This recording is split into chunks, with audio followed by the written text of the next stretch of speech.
warahmatullahi wabarakatuh. Alhamdulillah, wassalatu wassalamu ala rasulillah sayyidina Muhammadin abdillah wa ala alihi wa sahbihi wa ala alihi. Sebelum kita mulai surah Al-Fatihah, ternyata masalah pertemuan semoga dari seorang dunia kepada Allah Subhanahu wa taala menyinari bukunya maupun segala saat dan besarnya dan berikan ilmu yang diberikan kepada semua diri maupun bermanfaat di dunia akhirat. Ila hadirin Nabi Mustafa Muhammad sallallahu alaihi wasallam wa ala alihi wa ashabihi wa dzurriyyatihi wa ahli baitihi syai'ullah al-Fatihah. Alhamdulillah rabbil alamin ihdinas siratal mustaqim siratal ladzina wa ila jami'il ulama'il 'amilin was-salihin khususan al-muhyiddin wa Muhammad Zaidul Irsyad syaikhullah al-Fatihah. Alhamdulillah rabbil alamin نستعين اللهم يسر المسلمين سواء الدنيا والآخرة والمغضوب عليهم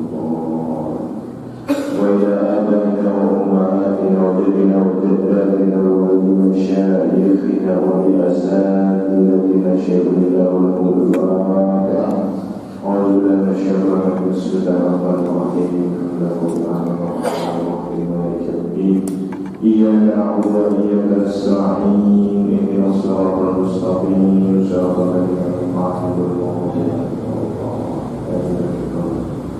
اللهم علمنا ما ينفعنا وانفعنا بما علمتنا رب اشرح لي صدري ويسر لي أمري واحلل عقدة من لساني يفقهوا قولي آمين يا رب العالمين.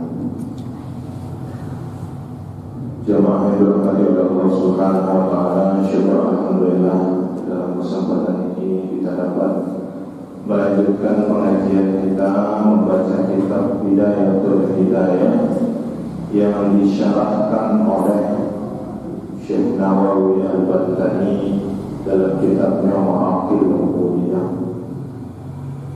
Mudah-mudahan Allah Subhanahu wa taala menjadikan majelis kita ini menjadi majelis yang diberkahi dan dirahmati oleh Allah Subhanahu wa taala, dan kita semua diberikan ilmu yang bermanfaat dan diberikan kesehatan dan kebaikan kebaikan kita di dunia sebagai amalan kita untuk menghadapi akhirat. Amin ya rabbal alamin. Qala al-musannif rahimahullah ta'ala qala al-musannif wasy-syarih rahimahullah ta'ala wa nafa'ana bi ulumihi ma fid dharain amin ya rabbal alamin. Jadi pada pertemuan yang lalu kita sudah membahas tentang min zahir ilmi taqwa, tentang zahirnya taqwa,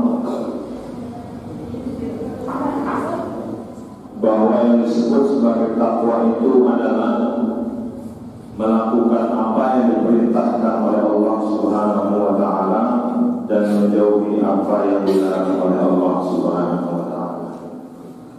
Dan di dalam takwa itu ada ketaatan. Ketaatan kepada Allah Subhanahu wa taala itu ada dua. Dalam bentuk ketaatan yang fardu, yang wajib, dan ketaatan yang nawafil atau yang sunnah. Kalau kita melakukan yang diwajibkan oleh Allah, maka Allah akan mendekat kepada kita. Kalau kita menambah amalan wajib itu dengan amalan sunnah, maka Allah akan mencintai. Dan ketika Allah Subhanahu wa taala sudah mencintai kita semua, maka seluruh perbuatan yang kita lakukan, seluruh pikiran yang ada di dalam akal hati kita itu tidak lepas dari ridha Allah Subhanahu wa taala. Dalam syarahnya Syekh Nawawi Al-Bantani mengatakan, la tastati'u jawarihu an tanba'itha illa bi muwafaqati ma fi qalbihi, di halaman 9. La tastati'u jawarihu an tanba'itha illa bi muwafaqati ma fi qalbihi wa hadha huwa alladhi qalu fihi lam yabqa fi qalbihi illa Allah ay ma'rifatuhu wa mahabbatuhu wa dhikruhu. Orang yang sudah dicintai oleh Allah Subhanahu wa ta'ala, maka hatinya penuh dengan cinta kepada Allah, penuh dengan pengetahuan akan Allah, penuh dengan zikir kepada Allah Subhanahu wa ta'ala. Maka yang paling awal dari hidayah, sebelum kita menjemput hidayah dari Allah Subhanahu wa ta'ala, adalah melakukan takwa yang sholih, yang sadar, yang wajib, dan menambah dengan amalan sunnah. Itu sebagai bidayatul hidayah, permulaan dari hidayah. Walan tasila ayyuhal talibu, dan tidaklah engkau akan sampai wahai al-talibu ilal qiyami bi awamirillahi ta'ala, kepada mendirikan atau melakukan apa yang diperintahkan oleh Allah Subhanahu wa ta'ala, atau kepada takwa, illa bi muraqabati qalbika wa jawarihika. Walan tasila ayyuhal talibu, dan tidaklah sampai engkau wahai para penuntut. Menuntut apa? Di darajatil aliyah, menuntut kedudukan yang mulia di sisi Allah, ila maqamil ihsan alladhi huwa haqiqah. Jadi hakikat dari ibadah itu adalah mencapai maqam ihsan. Ma makna ihsan? Ihsan itu adalah kita semua selalu merasa diri kita berada di dalam pengawasan Allah, dan tidak mungkin kita sampai pada tingkatan takwa itu kecuali dengan muraqabati qalbika wa jawarihika, memperhatikan hati dan memperhatikan anggota badan kita. Jadi tidak mungkin kita sampai pada tingkatan ihsan, tingkatan orang-orang yang selalu merasa diawasi oleh Allah Subhanahu wa ta'ala, kecuali dengan selalu memperhatikan hati dan gerak badan, gerak anggota badan kita. Apa maksudnya ini? Wa huwa dawamu mulahadhatika ay ishtighali qalbika wa istighraqi a'dha'ika ma'allahi ta'ala, yaitu membiasakan gerak-gerik pandangan kita, menyibukkan hati kita, menenggelamkan anggota badan kita ma'allah ta'ala, bersama Allah Subhanahu wa ta'ala. Fi dawami lahwatika wa anfasika, di dalam setiap gerakan mata kita dan nafas kita, min hini tusbih ila hini tunsi, dari pagi sampai sore hari. Jadi kalau kita mau sampai pada tingkatan ihsan, maka kita harus selalu memperhatikan hati kita, memperhatikan anggota badan kita, dari mulai pagi hari sampai datang sore hari. Kenapa kita perhatikan anggota badan kita dan hati kita? Jangan sampai hati dan pikiran kita serta anggota badan kita melakukan sesuatu yang tidak diridhoi oleh Allah Subhanahu wa ta'ala.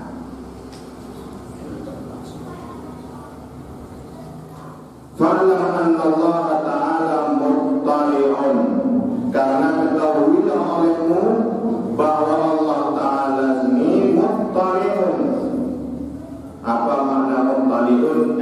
Alimun, mengetahui, ala dhamirika ay qalbika, mengetahui apa yang ada di dalam hatimu, wa musyrifun. Ma makna musyrifun? Apa arti musyrifun? Ay nadhirun, memperhatikan, ala dhahirika wa batinika, memperhatikan apa yang zahir darimu dan memperhatikan apa yang batin darimu. wa muhitun bi jami'i lahzatika wa fataratika, dan Allah Ta'ala mengetahui segala pandanganmu dan gerak pikiranmu, wa khatawatika birijlaika, dan segala langkah-langkahmu, wa sa'i sakanatika wa harakatika, dan mengetahui diam dan gerakmu fil ma'asi wa ta'at, baik dalam maksiat maupun ketaatan. Kenapa kita harus menjaga hati dan anggota badan kita? Karena harus kita ketahui bahwa Allah Ta'ala mengetahui isi hati kita. Allah Ta'ala memperhatikan zahir dan batin kita, dan Allah Ta'ala meliputi segala pandangan dan gerak-gerik pikiran kita. Allah Ta'ala mengetahui langkah kaki kita. Allah Ta'ala mengetahui diam dan geraknya kita, baik dalam perbuatan maksiat maupun ketaatan. Nah, jadi begini, Allah Ta'ala mengetahui apa yang tampak dan apa yang tidak tampak pada manusia. Jadi bukan tugas manusia untuk mencari-cari kesalahan orang lain. Bukan tugas kita untuk mengkoreksi isi hati orang lain. Bukan tugas kita untuk mengkoreksi niat orang lain. Karena Allah Ta'ala sudah mengetahui apa yang ada di dalam hati dan apa yang tampak pada perbuatan kita. Karena Allah Ta'ala mengetahui segala yang tampak dan tidak tampak, maka usahakan dari pagi sampai sore hari kita, hati dan pikiran kita tidak keluar dari mahabbah, tidak keluar dari cinta kepada Allah Subhanahu wa Ta'ala. Karena Allah Ta'ala meliputi jami'i lahzatika wa fataratika, meliputi semua pandangan dan gerak pikiran, mengetahui langkah kakimu, mengetahui diam dan gerakmu. Maka dari itu manusia sendiri jadi menjadi Tuhan kadang-kadang, merasa itu berhak mengkoreksi orang lain, berhak menyalahkan niat orang lain, padahal Allah Ta'ala mengetahui apa yang zahir, Allah Ta'ala mengetahui apa yang batin. Maka bukan tugas kita manusia untuk mengkoreksi niat orang lain, tetapi tugas kita memperbaiki niat kita masing-masing. Karena Allah Ta'ala mengetahui apa yang ada di dalam hati kita. Boleh jadi kita tampak baik di mata orang lain, kita tampak alim di mata orang lain, tetapi Allah Ta'ala mengetahui apa yang ada di dalam isi hati kita. Maka jaga hati kita, jaga anggota badan kita agar tidak melakukan maksiat kepada Allah Subhanahu wa Ta'ala.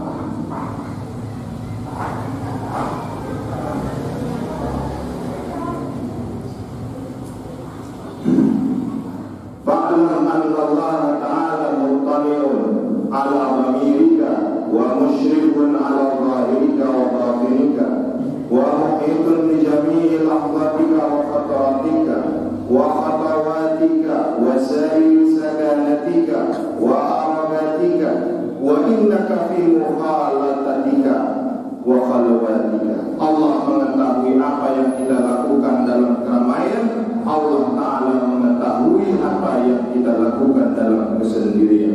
Mutaraddidun baina yadayhi ta'ala, semua itu hadir, semua itu tampak di hadapan Allah Subhanahu wa Ta'ala.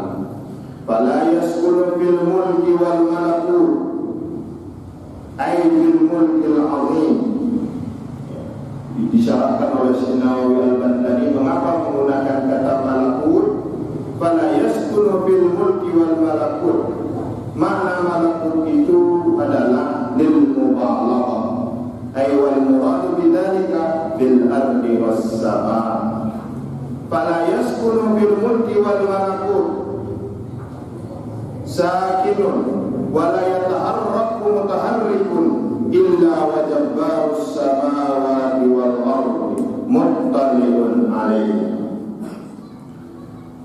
Fala yaskunu sakinu fil mulki wal malakut, tidaklah apa yang diam, segala hal yang bergerak, yang ada di dalam kerajaan Allah Subhanahu wa taala, ay fil ardi was sama, di langit dan di bumi, illa wajabbarus samawati wal ardi muttali'un alaih, kecuali telah diketahui oleh sang penguasa langit, sang penguasa bumi, Allah Subhanahu wa taala. Jadi Jabbar sini maksudnya adalah orang yang menguasai, orang yang memaksa. Maka dalam aliran pemikiran kalam, misalnya aliran Jabbariyah, aliran Qadariyah. Maksudnya aliran Jabbariyah ini apa? Aliran yang berpendapat bahwa segala yang dilakukan manusia sini pada dasarnya dan pada hakikatnya telah ditetapkan oleh Allah. Itu Jabbariyah. Artinya apa?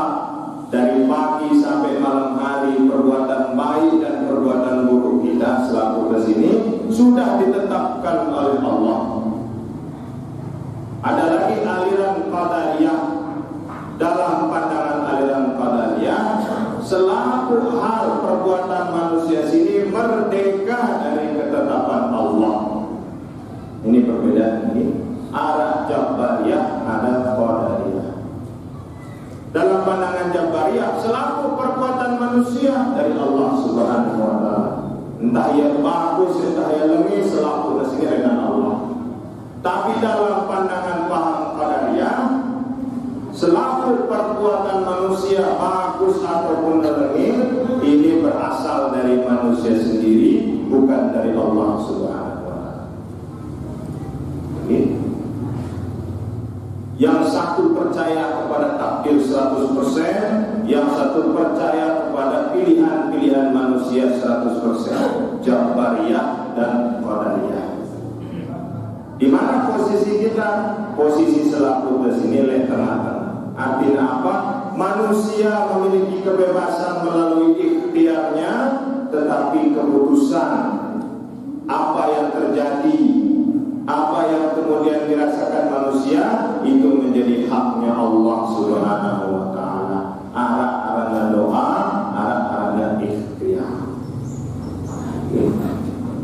Nah, maksudnya Jabbar samawati wal ardi, yang menguasai, yang memaksa langit dan bumi. Kalau orang-orang yang Jabbariyah ini, ya pasrah lalu.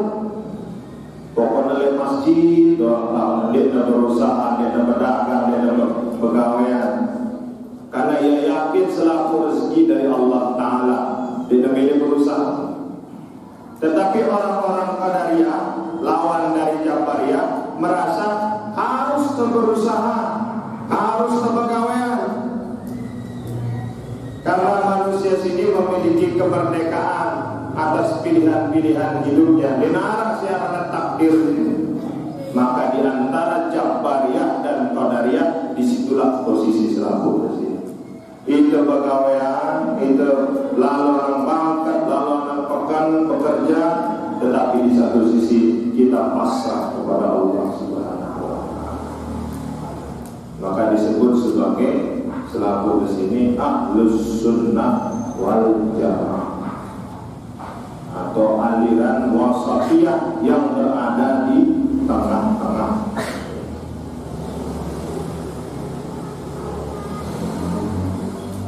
Illa wajabbarus samawati wal ard muttali'un alaihi ya'lamu kha'inatal a'yuni wa ma tukhfis sudur wa ya'lamu sirra wa akhfa.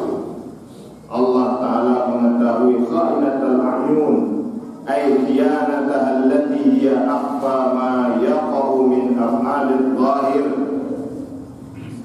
Jadi apa hal yang paling rahasia dari anggota badan manusia, itulah yang disebut sebagai kedipan mata. Kedipan mata ini hal yang paling rahasia dari anggota badan manusia yang zahir, itu pun Allah mengetahui kedipan mata manusia. Wa huwa al-isyaratu bil 'ain, yaitu isyarat dengan mata. Wa huwa al-isyaratu bil 'ain kadza qala Asy-Syarbini, dikutip dari Khatib Asy-Syarbini. Wa ma tukhfis sudur, Allah mengetahui apa yang tersembunyi di dalam dada, ai al-qulub, tersembunyi di dalam hati, minal azmi ala fi'lil maksiyati wa ta'ah, mengetahui apa yang tersembunyi dalam hati manusia, yaitu keinginan untuk melakukan maksiat atau melakukan ketaatan. Wa ya'lamu sirra wa akhfa, Allah Ta'ala mengetahui yang tersembunyi dan yang lebih tersembunyi dari itu. Dijelaskan oleh Ibnu Abbas, ma makna sir, apa arti dari sir? Sir sini hal yang tersembunyi di dalam hati, disebut sebagai as-sirru. Maka sebutan nikah sirri itu nikah rahasia, nikah yang tersembunyi, nikah sirri. Tapi dalam pengertian di sini nikah sirri, nikah yang tidak tercatat oleh negara, bukan sir dalam artian tersebut. Ma mana sirru ma tusirru fi nafsika, apa yang tersembunyi, apa yang rahasia di dalam hatimu, itulah disebut sebagai as-sirru. Wa akhfas-sirru wa ma yukillahu ta'ala fi qalbika,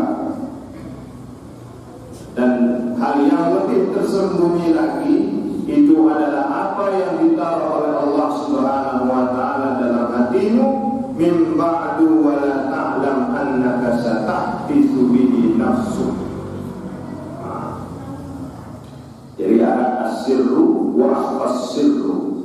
Sirru itu yang tersembunyi, selaku hal yang tersembunyi dalam hati. Akhfas-sirru itu hal yang bahkan kita saja tidak tahu apa isi hati. As-sirru apa sih tersembunyi di dalam hati? Akhfas-sirru rahasia yang ada dalam hati kita yang bahkan kita tidak mengetahui apa rahasia. Apa akhfas-sirru itu?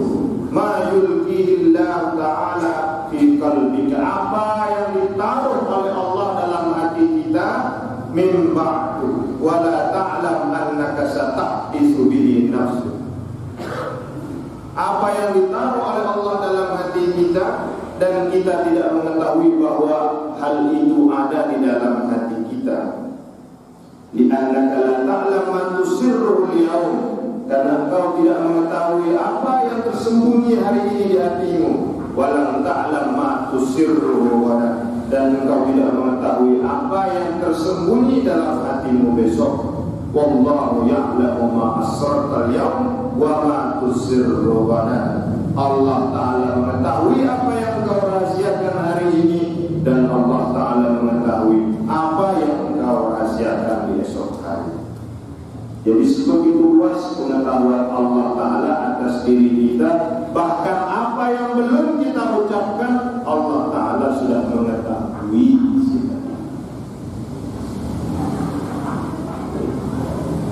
Karena Allah Ta'ala mengetahui apa yang zahir, mengetahui apa yang batin, mengetahui apa yang sir, mengetahui yang akhfas sir, maka jaga atentas selaku di sini, jaga anggota badan pikiran kita jangan sampai melenceng dari ketaatan kepada Allah Subhanahu wa ta'ala. Qala ba'dul masyayikh, berkata sebagian syekh, fa ila dawamal 'abidu 'ala hadzal dzikri, kalau para santri atau para orang yang beribadah membiasakan membaca zikir ini, a'anahu Allah Ta'ala al-muraqabah, Allah Ta'ala akan memberikan dia kedekatan, Allah Ta'ala memberikan dia kedekatan kepadanya. Apa zikirnya itu? Wa huwallahu syahidi, Allah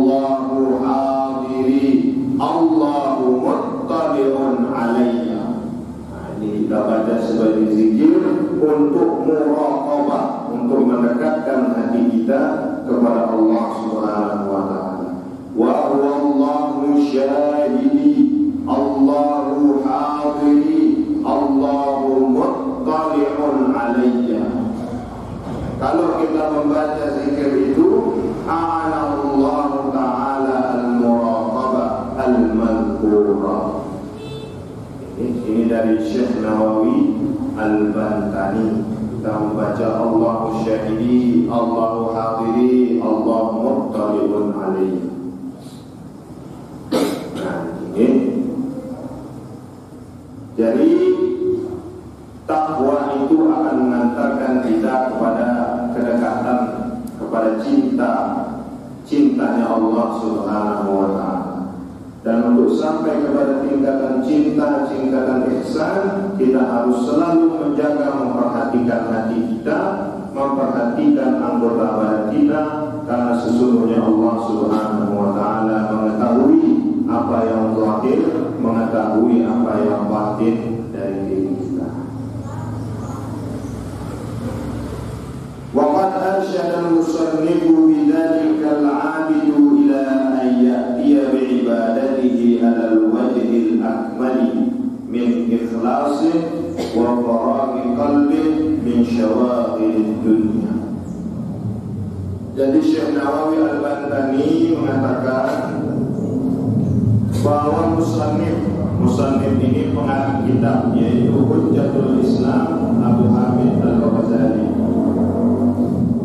bahwa musannif atau Imam Ghazali telah menunjukkan kepada kita semua bagaimana menyempurnakan, bagaimana melengkapi ibadah kita min ikhlasin, dengan keikhlasan, wa faraghi qalbin min syawaghilid dunya, dan mengosongkan hati dari kesibukan dunia. Jadi seperti yang ada di dalam aurat ini, umnun 'alal abdil faqirul qalibi bil imani wal a'mali wal ikhlas. Jadi kita beramal bukan menunggu niat kita bagus, beramal terus sambil memperbaiki niat. Karena menunggu niatnya bagus belum kita beramal, tapi beramal seluruhnya, beramal sambil memperbaiki niat bil ilmi wal a'mali wal ikhlas. Kita tidak bisa beramal tanpa ilmu, kita harus beramal dengan ikhlas. Jadi bukan berarti kita ikhlas itu menunggu beramal setelah ikhlas. Kita beramal di situ sambil melatih hati agar ikhlas. Kadang-kadang kita menunggu ikhlas sebelum kita beramal. Tetapi amal itu harus didasari oleh ilmu. Jangan sampai kita beramal tanpa ilmu. Dan beramal itu harus kita lakukan dengan keikhlasan. Ikhlas itu tempatnya di mana? Ikhlas itu di dalam hati. Salah seorang ulama sufi mengatakan, kalau mau tahu ikhlas itu seperti apa, lihat surat Al-Ikhlas. Qul huwallahu ahad, Allahus samad, lam yalid wa lam yulad wa lam yakul lahu kufuwan ahad. Apa kata ikhlas apa ini? Mengapa disebut sebagai suratul Ikhlas? Karena isi dari suratul Ikhlas itu adalah tauhidullah. Kita tauhid kepada Allah. Segala amalku, segala hidupku, segala matiku aku persembahkan untuk Allah. Ikhlasnya di mana? Semuanya tidak dilihat. Jadi ikhlas ini diukur, dibawa ke kita. Dan kita tidak bisa menghukumi amalan orang ini ikhlas, ini tidak ikhlas, karena ikhlas ini dibawa ke kita. Ikhlas itu urusan kita dengan Allah Subhanahu. Jadi bukan berarti kita harus ikhlas lalu kemudian menunggu kita ikhlas baru kita beramal. Beramal sih sambil memperbaiki niat kita. Bukan berarti kita menunggu niat kita bagus baru kita beramal. Bukan berarti kita menunjuk orang lain niatnya harus bagus baru kita beramal. Tapi kita beramal dulu baru memperbaikinya. Wa faraghi qalbin min syawaghilid dunya, dan mengosongkan hati kita dari kesibukan dunia. Apakah boleh kita beribadah sembari mengharapkan upah dari manusia? Boleh, tetapi upah tidak jadi tujuan utama. Apakah boleh terjadi guru mau itu upah, mau itu tunjangan? Boleh, tetapi upah dan tunjangan, gaji dan honor tidak jadi tujuan utama. Tujuan utamanya adalah liqtiqai mardatillah, mengharapkan keridhaan Allah. Gaji, honor, tunjangan ini menjadi bonus. Berapa banyak orang-orang begini, semakin duit gajinya sini, semakin duit otaknya. Karena sebab apa? Tujuannya memang dunia. Kalau tujuan kita sudah dunia, tidak rasa puas, selalu kurang. Gaji 1 juta kurang, gaji 5 juta kurang, gaji 10 juta kurang, gaji 20 juta kurang. Selalu ada rasa kurang. Kenapa? Karena tujuannya dunia. Tapi kalau tujuannya adalah ridha Allah, 5 juta alhamdulillah, 4 juta alhamdulillah, 20 juta sujud syukur alhamdulillah. Karena tujuannya adalah ridha Allah Subhanahu wa ta'ala. Tetapi memperbaiki niat sini bukan kita tujukan kepada orang lain, tapi terperbaiki niat. Ini maksudnya Imam Ghazali ini. Bukan berarti kita mengkoreksi niat orang lain, tapi kita berusaha memperbaiki diri kita, memperbaiki niat kita. Sudah benar apa belum? Ini. Apakah kita sudah ikhlas? Apakah kita sudah mengosongkan hati kita min syawaqilid dunya, dari kesibukan ini? Wa man tamakkana min tilkal muraqabah fi ibadatihi, dan barang siapa yang tetap istiqomah menjaga hatinya, menjaga anggota badannya di dalam ibadahnya, aliman bi annahu yunaji malikal mulk, dia tahu bahwa dia sedang bermunajat, sedang berdoa, sedang menghadap kepada malikal mulk, raja di raja Allah Subhanahu wa ta'ala. Ketika kita sudah tahu bahwa kita sedang bermunajat kepada Allah, raja di raja, ketika kita tahu bahwa amal kita tujukan kepada Allah, sang raja di raja, zahaba anhul waswasus sadiru anil jubli, maka hilang rasa waswas, hilang rasa gelisah, hilang rasa galau, as-sadiru anil jubli, yang sumbernya adalah kebodohan, ketidaktahuan akan Allah Ta'ala, bimazalikis syariah, dengan jalan-jalan syariah. Wa tadabbara ma'ani ma yaqul, dan dengan mentadabburi, merenungi makna-makna yang dikatakan oleh musannif. Fa idza kanat ibadatuhu kadzalik, kalau kita melaksanakan ibadat seperti yang digambarkan oleh Imam Al-Ghazali, in fataha lahu fiha minal ma'arifi ma yaksuru an wasfihi kulli arifin, maka akan terbuka semua pengetahuan ma yaksuru an wasfihi kulli arifin, akan terbuka semua pengetahuan yang belum pernah atau belum disampaikan oleh orang-orang yang arif atau orang-orang yang arif. Ini kadang disebut sebagai ilmu laduni oleh Imam Ghazali, ilmu yang didapatkan tanpa belajar kepada guru, tapi didapatkan langsung dari Allah Subhanahu wa ta'ala. Kalau kita beribadah dengan cara seperti itu, menjaga hati kita, menjaga pikiran kita, menjaga anggota badan kita, maka akan terbuka bagi diri kita ma'arif, pengetahuan-pengetahuan ma'yaksuru an wasfihi kulli arifin, pengetahuan yang belum dimiliki atau tidak dimiliki oleh orang-orang yang arif. Fata'addaba ayyuhal miskin, ya, Imam Ghazali mengatakan kepada kita semua, fata'addab, maka beradablah, ta'addab, fata'addaba ayyuhal miskin, maka beradablah engkau wahai orang-orang yang miskin. Miskin di sini maksudnya dalam keadaan yang memprihatinkan.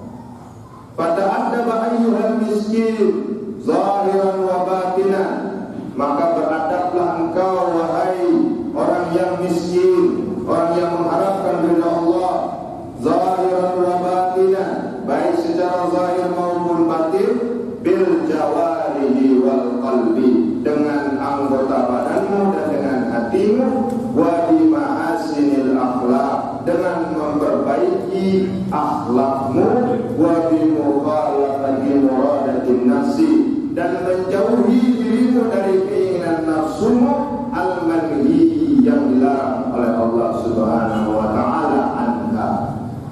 Apa itu nafsu yang dilarang oleh Allah taala? Min hubbid dunya wal riyasah, dari cinta berlebihan kepada dunia dan cinta berlebihan kepada kekuasaan, fi mukhalatatin nasi wa fil infiradi bi nafsika, baik ketika engkau berkumpul bersama manusia maupun ketika engkau berada di dalam kesendirian. Jadi beradablah kita secara zahir dan batin kepada Allah dengan memperbaiki akhlak kita dan menahan nafsu yang dilarang oleh Allah Subhanahu wa taala. Min hubbid dunya, yaitu nafsu cinta kepada dunia dan nafsu cinta kepada kekuasaan, baik ketika kita berkumpul bersama manusia maupun di dalam kesendirian kita.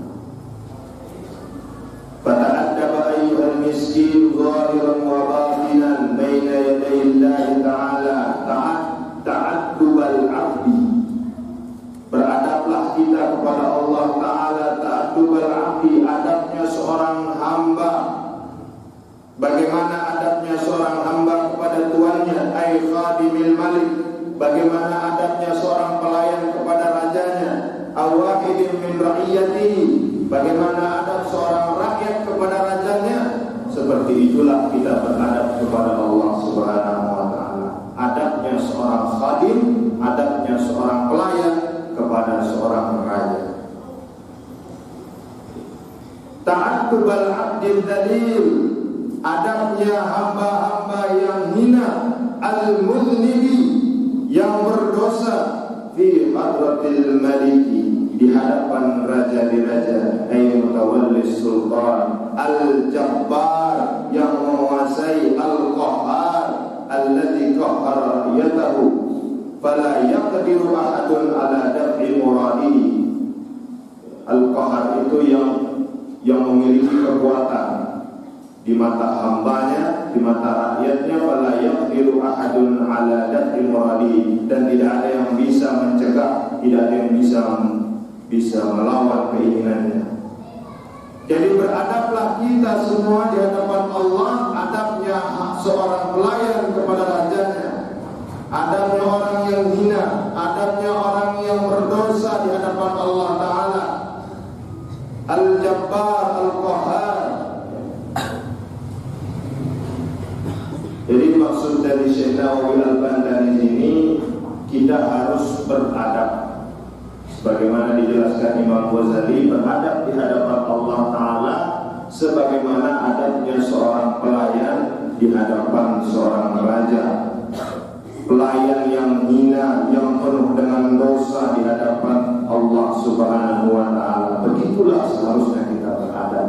Jangan kita tampakkan kesombongan kita di hadapan Allah, karena kita semua hanyalah seorang hamba yang penuh dengan kehinaan dan penuh dengan dosa. Di depan manusia kita boleh merasa diri kita baik, karena manusia tidak mengetahui apa yang ada di dalam hati. Tetapi di hadapan Allah, karena Allah mengetahui apa yang batin dan yang zahir, tempatkan diri kita di hadapan Allah seperti seorang pelayan kepada raja, pelayan yang hina, pelayan yang penuh dengan dosa di hadapan Allah Al-Jabbar, Al-Qahhar, Allah yang menguasai dan maha kuat. Jadi dalam bentuk ta'ziman lillahi ta'ala, bentuk penghormatan kita kepada Allah Subhanahu wa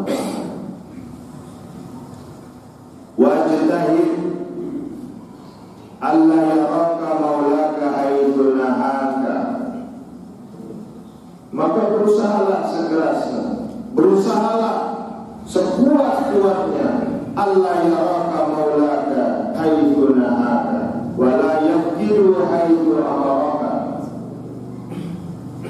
Nah, ini sebagai bentuk sindiran ini. Wajtahid alla yaraka maulaka haitsu nahaka. Maka berusaha sekuatmu, Allah Ta'ala tidak melihat perbuatan buruk. Berusahalah sekuatmu, Allah Ta'ala tidak melihat bahwa engkau meninggalkan perintahnya. Ayyudul rus'aka fi tahsili ijtinabil ma'asi wa tahsili ada'i ta'ah litasila ila nihayatil matlub. Usahakan jangan sampai Allah Ta'ala melihat kita melakukan apa yang dilarang oleh Allah Ta'ala. Usahakan. Pertanyaannya, di mana di langit dan bumi ini tempat yang tidak dijangkau oleh pandangan Allah Ta'ala? Semua tempat, bahkan yang paling tersembunyi di dalam hati, Allah Ta'ala mengetahuinya. Wala yafkiduka haitsu amaraka wa lam taqdir ala dhalik illa bi an tuwazzi'a awqataka wa turattibu awzadaka min sabahika ila masaika. Jangan sampai kita kemudian luput dari apa yang Allah perintahkan. Jangan sampai kita lalai dari apa yang Allah perintahkan kepada kita. Ubzul wus'ah, kerahkan kemampuan kita fi tahsili ijtinabil ma'asi, dalam menjauh, dalam menghasilkan atau dalam menjauhi apa yang Allah larang, yaitu perbuatan maksiat, wa tahsili ada'i ta'ah, dan dalam melakukan ketaatan, litasila ila nihayatil matlub, agar kita sampai kepada nihayatil matlub. Apa yang kita cita-citakan, yaitu hidayah dari Allah Subhanahu. Walam taqdir ala dzalik, dan kita tidak bisa melakukan itu, ai al-ijtihad atau perjuangan itu, illa bi an tuwazzi'a, kecuali kita membagi, ai tuqsima, atau memisah-misah, membagi, awqataka, membagi waktu kita, wa turattiba ayyamadika min sabahika ila masaika. Jadi kita tidak bisa melakukan perintah Allah secara utuh, secara sempurna, kecuali kita membagi waktu kita. Maka Imam Ghazali kadang membagi hari itu menjadi sejelo sini, jadi 3 waktu. Lalu jam itu beribadah, lalu jam itu bekerja, lalu jam auta istirahat. Kata Imam Ghazali, kita tidak bisa sampai kepada apa yang kita cita-citakan, yaitu berjuang sesungguh-sungguhnya melakukan apa yang diperintahkan oleh Allah, berjuang sesungguh-sungguhnya untuk meninggalkan apa yang Allah larang, kecuali terbagi waktu sini dalam sejelo Arab 24 jam, terbagi jadi 3, beluk jam terkadu bekerja, beluk jam terkadu beribadah, beluk jam terkadu beristirahat. Bagi waktu sini. Itu kata Imam Ghazali. Jadi Imam Ghazali mengatakan kepada kita untuk antuwazzi'a, membagi, antuwazzi'a awqataka, membagi waktu kita, min sabahika ila masaika, dari pagi sampai sore hari. Bagi waktu sini. Belum jam terkadu pergaulan, belum jam terkadu beribadah, belum jam terkadu istirahat. Kita ini apakah cukup belum jam terkadu pergaulan? Jam 9 pertama kantor bisa, anak sekolah. Jam lalu. Jam 9 itu boleh. Kadang jam 2, kadang jam 4. Pas 4 jam, pas 8 jam, balut jam. Setelah selesai pergaulan beribadah. Balut jam sini terkadang beribadah.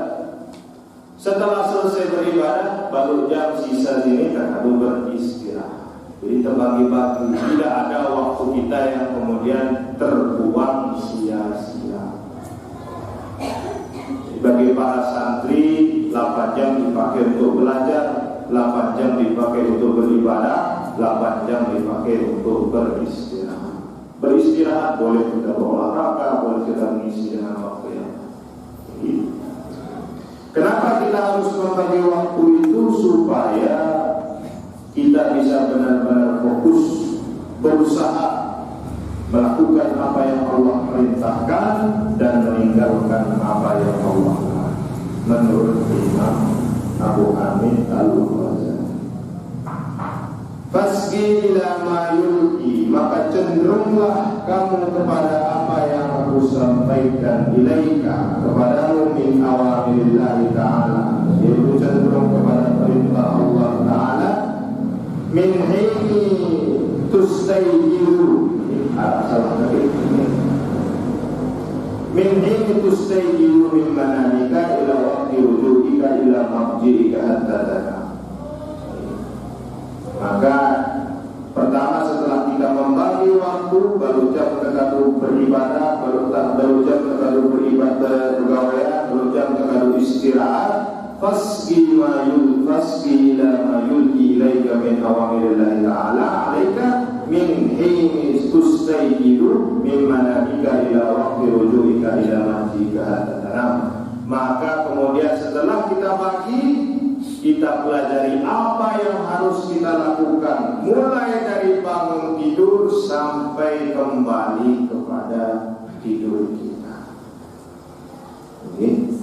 Maka setelah itu Imam Abu Hamid Al-Ghazali memulai faslun fi adabil istiqoli minan naumi.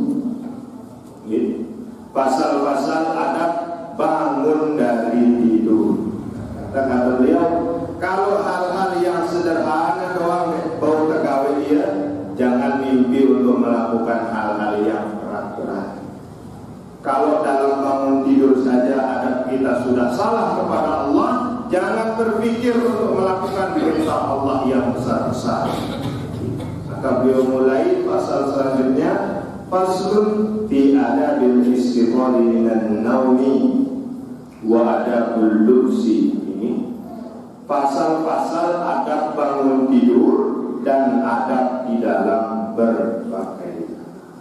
Ini kita baca sedikit. Fa istaiqadta al istiqal, kalau engkau bangun atau akan bangun dari tidurmu minan naumi bi tahsilil fadilatil umma, untuk mendapatkan keutamaan yang mulia, fajtahid an tastayqidha qabla tulu'il fajri, maka berusahalah untuk bangun sebelum tulu'il fajri, sebelum terbitnya.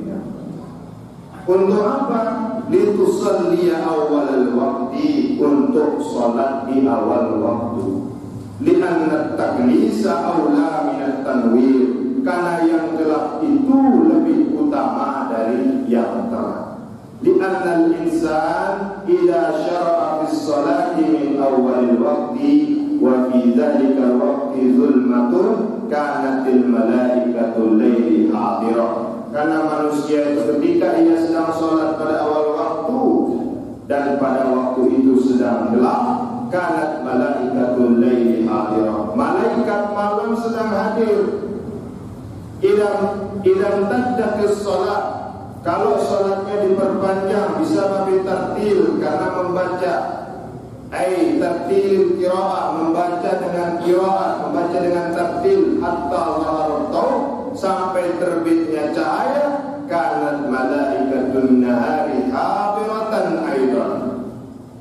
Jadi kalau kita sholat di awal waktu, malaikat malam hadir.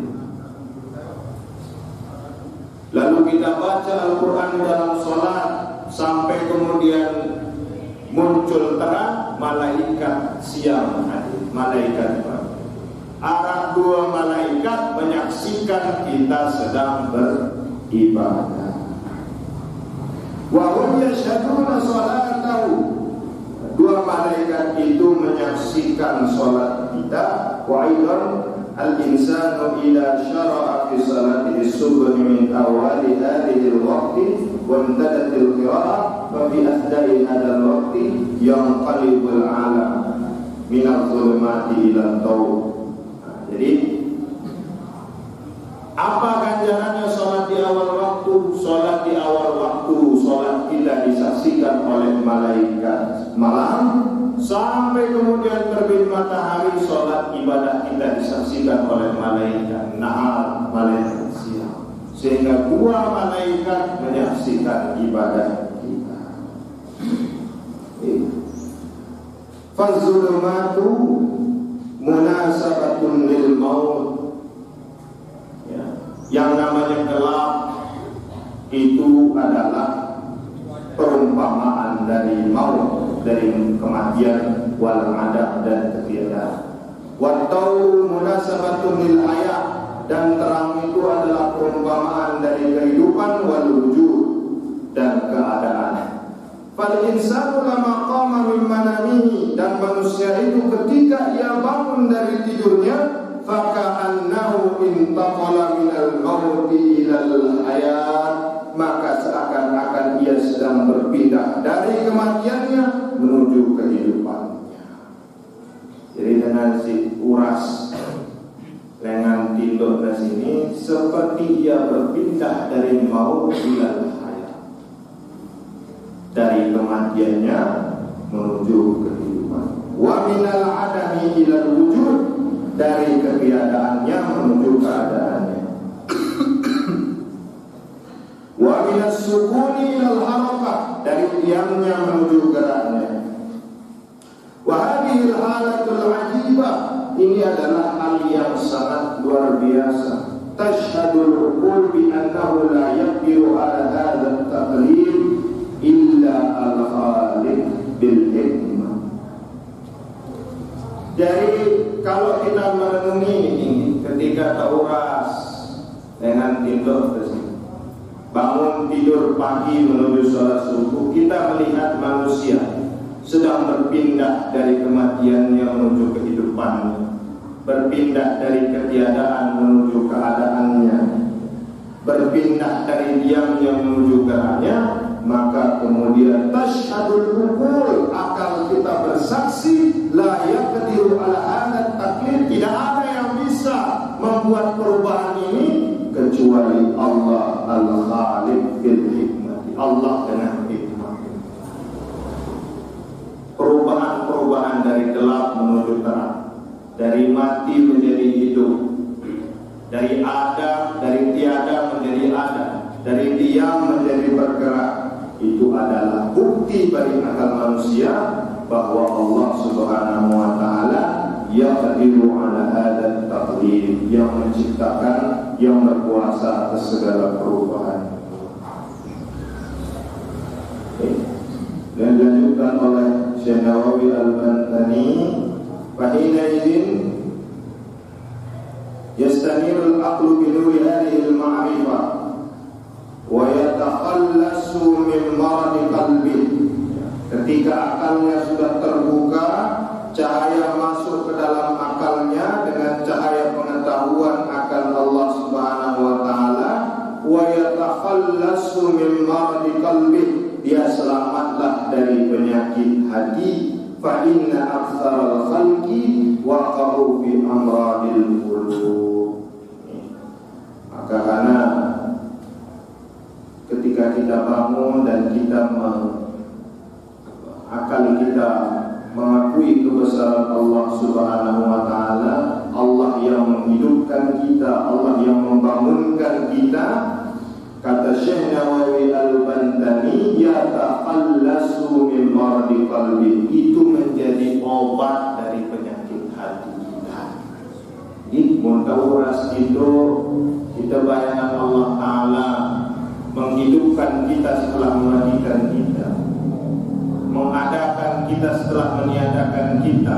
Allah Ta'ala menggerakkan kita setelah mendiamkan kita, maka kita selamat dari penyakit hati.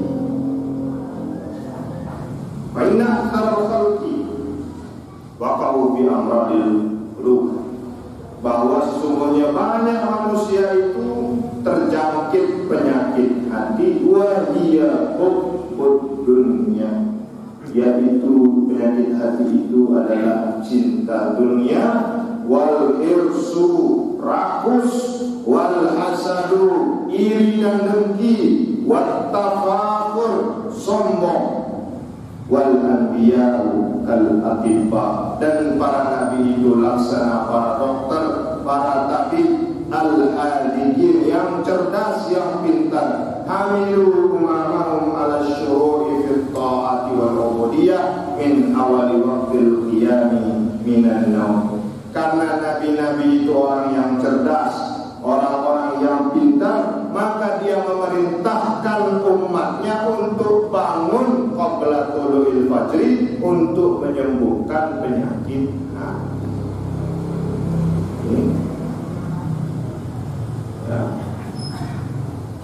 Li'annahu mimma yaqau fi izalati hadzal mawdi. Kita diperintahkan untuk bangun qabla tulu'il fajri, bangun pada sebelum terbitnya fajar.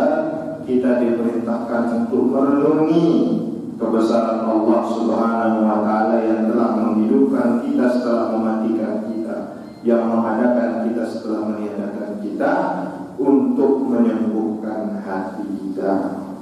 Dan para nabi itu adalah para tabib, para dokter yang cerdas, hamilu umamahum, dia memerintahkan umat, yang membawa umatnya kepada syariat, kepada ketaatan, kepada ibadah, min awwali waqtil qiyami minan naum, sejak awal saat bangun dari tidur, di annahu mimma yanfa'u bi izalati hadzal maut.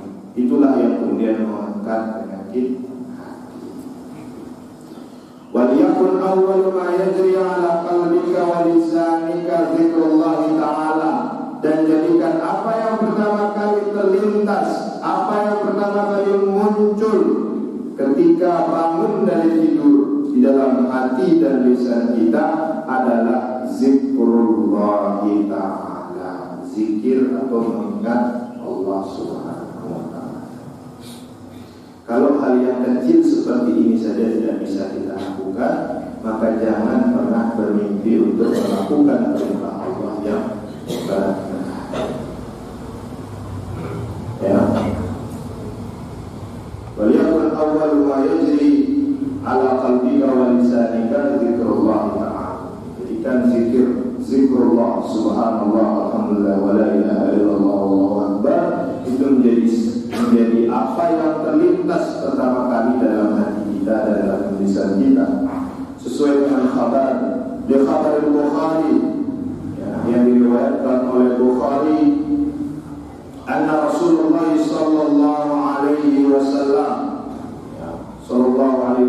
bahwa Rasul sallallahu alaihi wasallam berkata, yaqidu syaitanu ala qadiyati ra'si ahadikum, setan itu mengikat ujung rambut salah seorang di antaramu, ila huwa nama talata wahid. Yaqidu syaitanu ala qadiyati ra'si ahadikum ila huwa nama talata wahid. Setan mengikat ujung rambut salah seorang di antaramu ketika tidur 3 ikatan. Yadribu ala kulli uqadatin, dia memukul pada setiap ikatannya, menepuk-nepuk pada setiap ikatannya dan mengatakan, makanan. Apa arti makanan sini? Tetaplah tidur. Alaika lailun tawilun, bagimu malam yang panjang. Farqud fa'istay, farqud. Yadribu ala kulli uqdatin makana. Dia memukul setiap ikatan sambil mengatakan tidur, masih panjang. Alaika lailun tawilun, masih panjang, tidur. fa in istayqidha, lalu ketika salah seorang di antaramu itu bangun, zakirallaha ta'ala in halat uqdatun, ketika bangun mengingat Allah, lepas satu ikatan. Fa in tawadda'a in halat uqdatun, setelah bangun berwudu, lepas dua ikatan. Fa in shalla in halat uqdatun kulluha, setelah melaksanakan sholat, lepaslah tiga ikatan syaitan itu. Fa asbaha nasyitan thayyiban nafsi, kita menjadi segar, jiwa kita menjadi segar, menjadi sehat jiwa kita. Wa illa, kalau tidak seperti itu, asbaha khabithan nafsi, jiwa kita menjadi rusak, kaslana, menjadi malas. Kalau kita tidak melakukan itu, ikatan itu tetap terikat dan kita menjadi malas, jiwa kita menjadi rusak. Jadi ketika manusia tidur, sabda Nabi SAW sebagaimana diriwayatkan oleh Bukhari, setan mengikat tiga ikatan. Dan dia menekuk-nekuk ikatan itu sambil mengatakan, tidur, kalau masih panjang, subuh masih jauh. Tapi ketika kita bangun mengingat Allah, lepas satu ikatan. Kita berwudu, lepas dua ikatan. Kita menunaikan ibadah salat, lepaslah seluruh ikatan. Dan kita menjalani hari kita dengan nasyitan thayyiban nafsi, dengan jiwa yang segar, dengan jiwa yang sehat. Kalau tidak seperti itu, maka kita akan menjalani hari dengan malas-malasan, kita menjalani hari dengan buruk. Faqul inda dzalika, maka katakanlah ketika engkau bangun dari tidurmu, alhamdulillahilladzi ahyana ba'dama amatana wa ilaihi nusyur. Segala puji bagi Allah Subhanahu wa ta'ala yang telah menghidupkan kami, membangunkan kami, ba'dama amatana, setelah matinya kami, setelah tidurnya kami, wa ilaihin nusyur, dan kepadanya kami akan kembali, minal kuburi lil jaza, pada kubur. Lil jaza rubiya ada tahmid al-Bukhari dan Hudzaifah radhiyallahu. Ada juga yang menambahkan dengan asbahna wa asbahal mulku lillahi wal 'azamatu was sultanu lillahi wal 'izzatu wal qudratu lillahi rabbil alamin. Asbahna wa asbahal mulku lillahi wal 'azamatu was sultanu lillahi wal 'izzatu wal qudratu lillahi rabbil alamin. Asbahna ala fitratil Islam wa ala kalimatil ikhlas wa ala dini nabiyyina Muhammadin sallallahu alaihi wasallam wa ala millati abina Ibrahim hanifan musliman wa ma kana minal musyrikin. Ada juga yang menambahkan dengan doa, Allahumma bika asbahna wa bika amsayna wa bika nahya wa bika namut wa ilaikan nusyur. Allahumma inna nas'aluka an tab'atana fi hadzal yawm ila kulli khair wa na'udzu bika an najtariya fihi su'an aw najurrahu ila muslim aw yajurrahu ahadun ilaina. Nas'aluka khaira hadzal yawm wa khaira ma fihi wa na'udzu bika min syarri hadzal yawm wa syarri ma fihi. Ini doa-doa yang kita ucapkan ketika bangun tidur. Kalau susah untuk dihafalkan, cukup membaca alhamdulillahilladzi ahyana ba'dama amatana wa ilaihi nusyur. Sebenarnya masih duit doa-doa yang diucapkan oleh pensyarat dari kitab Bidayatul Hidayah, yaitu Syekh Nawawi Al-Albani. Di doa-doanya ketika ini kitab yang kita gunakan, Syarah Bidayatul Hidayah. Kalau yang bagikan lewat grup ada dalam bentuk PDF, itu juga sama dengan kitab ini, tapi dalam bentuk yang berbeda. Ada yang hanya menerjemahkan matannya saja, yaitu Bidayatul Hidayahnya saja tanpa syarahnya. Yang lihat di grup sini itu Bidayatul Hidayah yang diterjemahkan tanpa syarah penjelasan, hanya matan. Kalau dalam bentuk syarah itu ada tambahan penjelasan dari Syekh Nawawi Al-Albani. Beliau menambahkan doa-doa yang lain di sini. Kita akan bahas doa-doa ini pada pertemuan yang akan datang. Fa idza labista siyabaka fanwi bihi.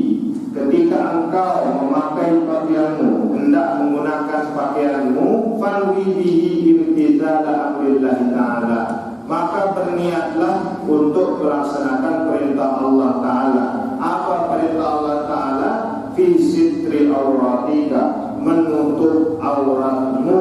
Wahdar ayyakuna qasduka min lubsi libasika, dan hindarkan, jauhkan darimu niat-niat menggunakan pakaian itu mura'ah. Apa mura'ah? Pamer. Mura'atul khalqi fatahsar. Jangan niatkan memakai baju itu untuk pamer, maka engkau akan merugi. Kadang dengan mama ngadu kere harus kita merek lagi. Betul berarti merek mangga, wadimor, tutupan lagi. Menjuara dunia harus kita mereknya juara dunia. Apollo terbang, apa balik? Apakah boleh? Boleh saja. Tapi niatkan memakai baju, memakai sarung, memakai pakaian, niatkan di sitri auratika, untuk menutup aurat. Mendengar ini kadang kan jilbab lemah, angkun-angkun gitu, model jilbab mungkin. Jadi jangan niat kita menggunakan pakaian itu mura'atul khalqi, untuk pamer, fatahsar, maka kita akan niatkan menggunakan pakaian itu imtithal amrillah ta'ala, untuk melakukan perintah Allah, bisitri auratika, untuk menutupi aurat. Nah, tapi dalam penjelasannya Syekh Nawawi Al-Albani menambahkan, fatahlika amma law qasadta bi lubsi thiyari wan na'li wa nabi dzalik ayyakuna laka ta'zimun indan nas, ay mahabbatun indal masyayikh wal a'immah litatamakkan min ta'yidi madhabi ahli al-haq. Jadi boleh kita menggunakan baju yang bagus, boleh kita menggunakan baju yang rapi, ta'zimun indan nas, untuk menghormati manusia. Arab kamu datang ngadu kos dalam doang dengan tujuan supaya dia riak, dia pamer, dia ngeluh. Arab tamu nenek ngadu apa? Singlet. Ini ngadu singlet. Kata Syekh Nawawi Al-Albani, boleh menggunakan baju yang bagus, ta'zimun indan nas, untuk menghormati manusia, au mahabbatun indal masyayikh, untuk menghormati atau sebagai bentuk cinta kepada guru. Para santri gunakan pakaian yang rapi, gunakan pakaian yang bersih, itu boleh. Wal a'immah, dan di hadapan para pemimpin kita harus menggunakan pakaian yang rapi. Litatamakkan min ta'yidi madhabi ahli haq, untuk menunjukkan kebenaran madhabnya ahli haq, atau orang-orang yang benar. Jadi jangan mau kalah di hadapan orang-orang yang tidak benar.